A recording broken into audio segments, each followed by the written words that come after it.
Hey everyone, welcome back wherever you are in the world. It's an honor to have you with us. Don't forget to like and subscribe. So, how do you stop an enemy you can't even see? That's exactly what Iran tried to figure out when it put its S-300 missile system to the test against America's most elusive aircraft, the B-2 Spirit stealth bomber. This is the same bomber that recently dropped 30,000-pound GBU-57 bunker-busting bombs deep into Iran's heavily fortified Fordow nuclear facility. The stakes couldn't be higher. Iran's most advanced air defense system was tasked with intercepting a plane specifically designed to leave behind nothing more than a faint blip on a radar screen. But here's the real question. Can Iran's S-300 radar track an aircraft that was built to be invisible? As the confrontation unfolded, the challenge became clear. Can any defense system lock onto something meant to disappear? Why the B-2 Spirit is so hard to stop?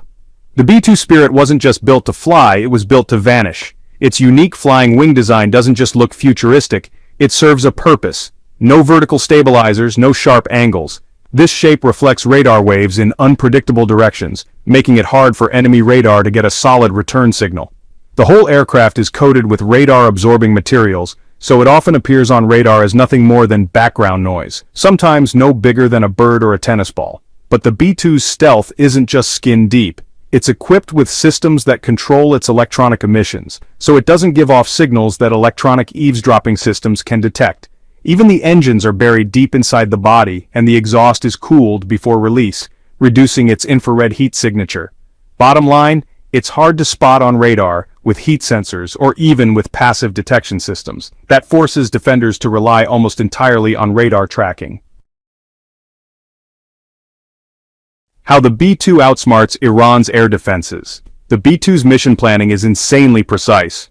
Pilots fly specific routes designed to avoid overlapping radar zones. When up against Iran's multi-layered air defense network, S-300s, S-200s, Tor systems, U.S. mission planners look for radar blind spots and weave through them at carefully chosen altitudes and angles to avoid detection. This method worked in real life. In June 2023, B-2 bombers flew undetected to Fordow, one of the most heavily protected sites on Earth, dropped massive bunker busters, and escaped without being intercepted. The mission involved long flight times and multiple mid-air refuels, but stealth was the key to success. Iran's air defense system is, honestly, one of the most complex in the region. It's built to defend critical sites like Fordow, Natanz, and Isfahan, places buried deep under layers of rock and concrete. Around these high-value areas, Iran has deployed a mix of imported and domestically made missile systems. The backbone here is Russia's long-range S-300 system, which can track multiple targets out to about 300 kilometers. Alongside that, Iran fields its own Bavar 373 system, offering similar long-range engagement and even greater mobility. For anything low-flying or close-in, short and medium-range systems like the Khordad 15 fill in the gaps. Each layer is designed to back up the others, creating a sort of overlapping shield. To make it all work, the system uses multiple radar types, each operating on different frequencies. Long-range radars scan for high-altitude threats, while short-range high-frequency radars focus on anything sneaking in low. All of this data gets sent to centralized command units, which coordinate the response across the network. But, even with all this sophistication, there are still cracks in the armor. The B-2 was designed to exploit exactly those kinds of weaknesses. If it manages to slip through a gap or is only visible for a split second, the window to fire closes before a missile can even launch. The reality is, Iran's theoretical wall of defense is a lot harder to pull off in practice, especially when it comes up against stealth aircraft.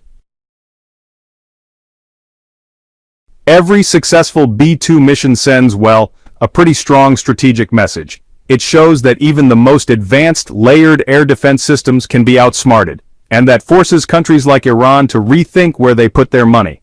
We've seen this play out from Kosovo to Syria. Stealth technology always seems to stay one step ahead of air defense upgrades.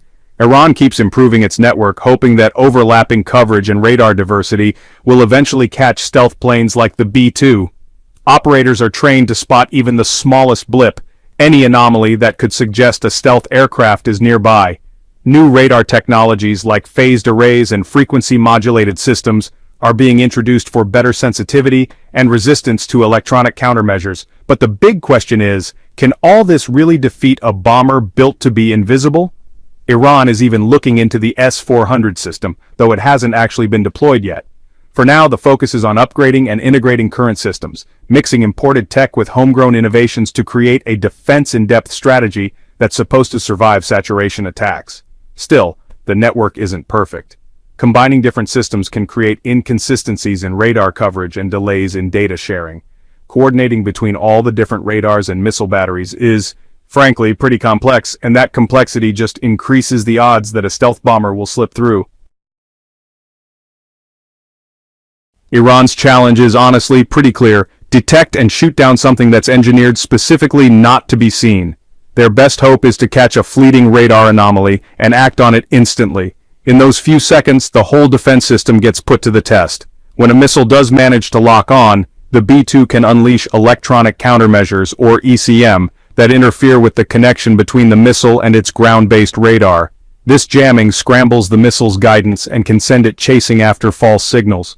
What really makes this interference so powerful is the B-2's ability to adapt in real time, changing its jamming frequencies to match whatever radar bands are being used, which is especially important in a place like Iran, where multiple radar systems might be operating at once.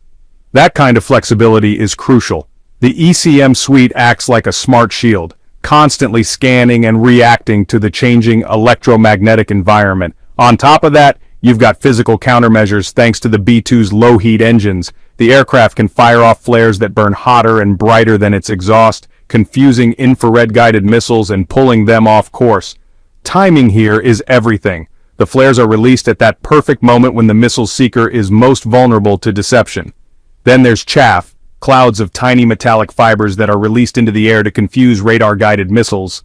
These fibers create a fake radar signature, overwhelming the missile's radar seeker with multiple strong signals. More often than not, the missile veers off course, unable to tell the real bomber from the decoy. But what really sets the B-2 apart is its decoys, not just simple distractions, but specially engineered devices that mimic the B-2's radar signature so closely that enemy missiles often hit the decoy instead of the real thing. These decoys fly in tight formation with the B-2, tricking both missile seekers and radar operators into thinking there are multiple targets.